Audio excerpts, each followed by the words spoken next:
Hi, my name is Catarino Ontiveros, and we'll be going over the safety for gun nail, both pneumatic and battery operated. And this is going to be for WFED 105, assignment number 8. And let's get started.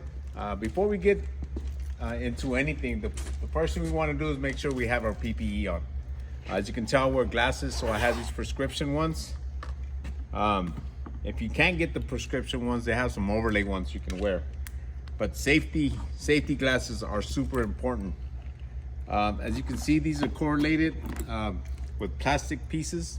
These pop off and can fly in your eye, or you can have some debris that flies off the gun.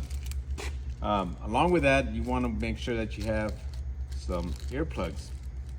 It's not real super loud, but it is a constant noise that you're going to be hearing throughout the day. And if you're going to be using the gun all day, every day, you seriously want to consider putting these on, because it'll save your hearing in the long run. And last but not least, we have our safety gloves. Just in case anything happens, we want to make sure our hands are protected as well. And then we'll get going. So this one happens to be an electric compressor, which I don't recommend having a gas-powered one indoors, just because of the fumes. Can be hazardous to you. So with this one, you plug it in and it starts to kick on. And here we have an adjuster that we can turn. Oop, that's not supposed to happen. That we can turn and adjust whatever we want the compression to be.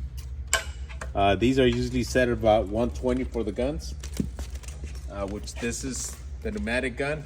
It's a lot lighter because it doesn't have a big old battery hooked up to it.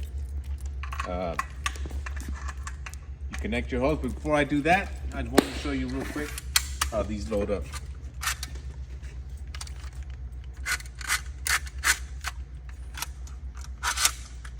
These just simply pop in, right? You load the gun, you release the lever, and it pushes this forward. Once everything's loaded, you're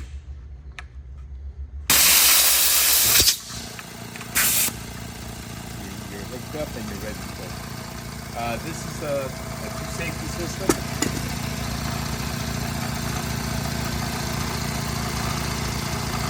Which means that it needs two safety mechanisms to engage before it can discharge. And what I mean by that is, if I pull the trigger, it doesn't shoot. If I push the nozzle into the wood, it doesn't shoot. Both of those have to happen, and they have to happen in a sequence. Meaning I can't. And that, my friends, is why we don't like using this gun inside this classroom, because it is this very sensitive trigger. So in our class, we like to use this gun right here. This one is very similar to that. And the one thing you should always do is disconnect anything before you mess with any of the jams, anything you want to clear off of them, just because you don't want an accidental discharge and then you're shooting your finger or your hand, right?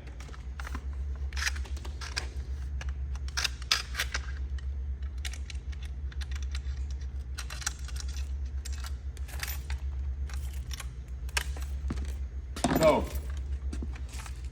as you can tell, I have two different types of nails. One are 8Ds, which is mainly for plywood. They're the smaller ones. They're about 2.5 inches. And then we have the ones that are for framing. Now, the ones that are for framing is usually for a 2x to 2x material. These is going to be for plywood 5/8, 3/4, 1/2 inch to a 2x material. It's a little bit smaller. This gun loads up a little bit differently. You don't have to pull this back first. You just slide these in through the back, push it forward, and pull this back. Since I already cleared the jam and it's already loaded, now it's safe to install this. You load up the battery, you turn it on. Once it's on, this one is also has a 2-piece engage a two-system engagement, meaning that's not going to make it shoot. This is not going to make it shoot. The nozzle has to be engaged first, and then you can pull the trigger. This also has a setting like the pneumatic one where it turns into rapid, where you can turn around and insert the fasteners.